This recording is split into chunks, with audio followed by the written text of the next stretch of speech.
I'm Mr. Margit, and today I'm gonna fly a plane. Well, not really fly, you know. It would be crazy for me to try to steer the plane on my first flight. I've been feeling quite nervous for a few weeks, but I think I did a good job hiding it. I was told that the weather conditions and the thermals were ideal. I was lucky enough to have mobile network on the airfield to Google what thermals were. Turns out you need those to glide. I got to meet Clément, my pilot. He seemed really nice, and I think I impressed him when I talked to him about the thermals. He's been flying pretty much all of his life and told me that it ran in the family. I didn't know you can start gliding at the age of 14. His father and cousins were actually on the airfield as well.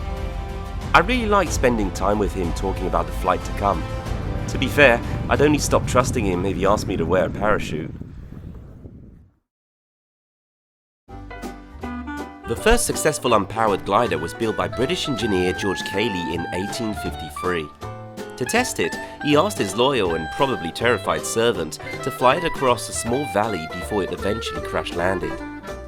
In the early 1890s, Otto Lilienthal of Germany built several small gliders, launching himself into the wind from high places.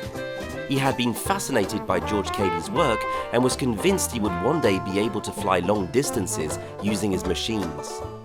Lilienthal died in 1896 after being injured in a gliding accident.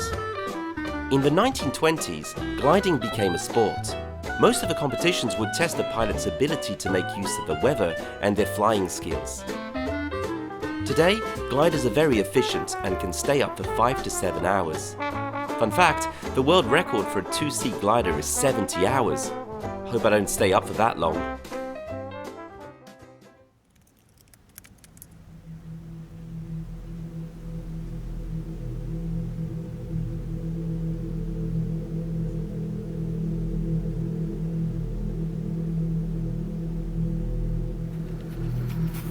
There's a red sticker on it. I don't reckon it's... That's how it's painted. It was moving on its own.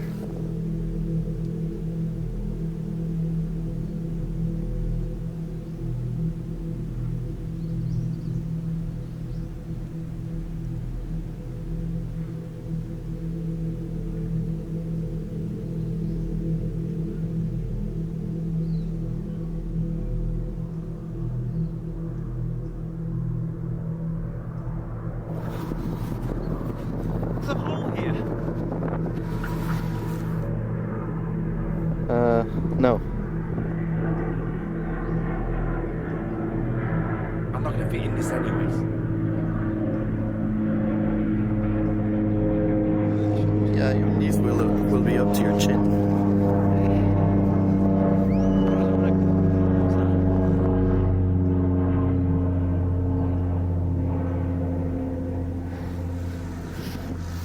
Okay, I'll do it then.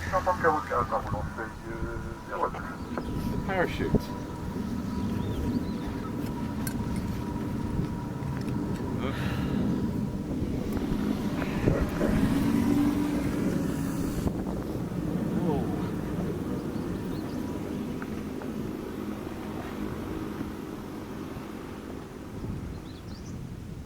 Clément explained how to use the parachute in case of an emergency. His words were very simple. When I say jump, you jump and pull. I nodded a lot to show I was listening, but at this point all I wanted to do was land even before I'd taken off. Jump and pull. Patrick, jump and pull. Jump and pull. Not pull and jump. Jump and pull. Jump, then pull. Well, I hope so. I don't want to jump.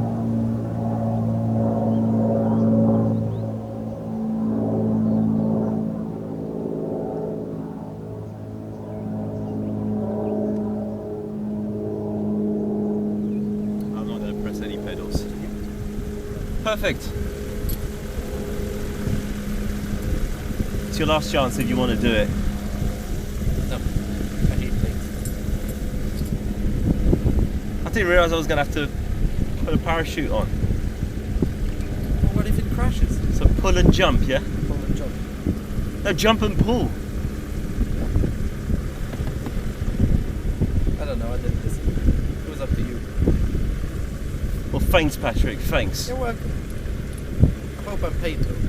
You're not paid. Do you reckon he'll be fine? Be absolutely fine. Clement's a good pilot there behind him.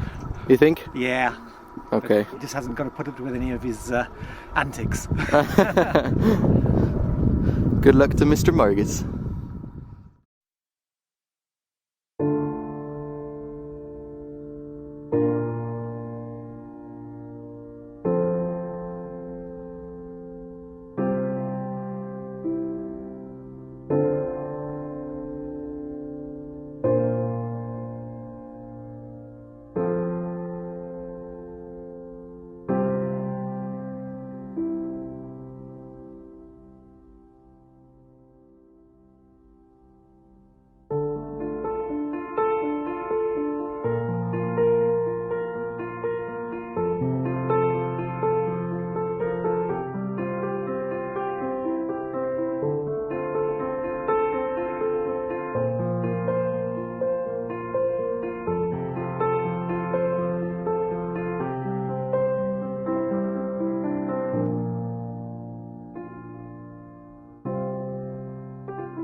Sometimes you do things you don't want to do. Sometimes you push yourself hard, too hard, to win, to not lose, to prove to someone you can do it, or just to show yourself. But a fear is hard to overcome. It can grab onto your mind and turn it upside down, make it spin until the dizziness takes control. It can dance around in an endless tornado of destruction, turn your body into a box of pins and needles. It can chase you, find you, grab on so tight it chokes you. But in reality, every storm has an end. It can never last forever. You can look back and rebuild what was once a disaster. Nelson Mandela once said, "The brave man is not he who does not feel afraid, but he who conquers the fear."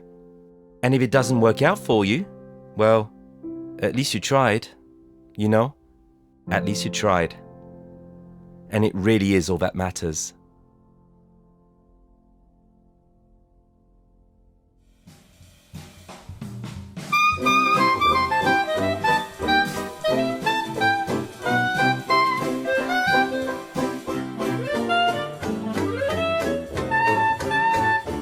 Thank you.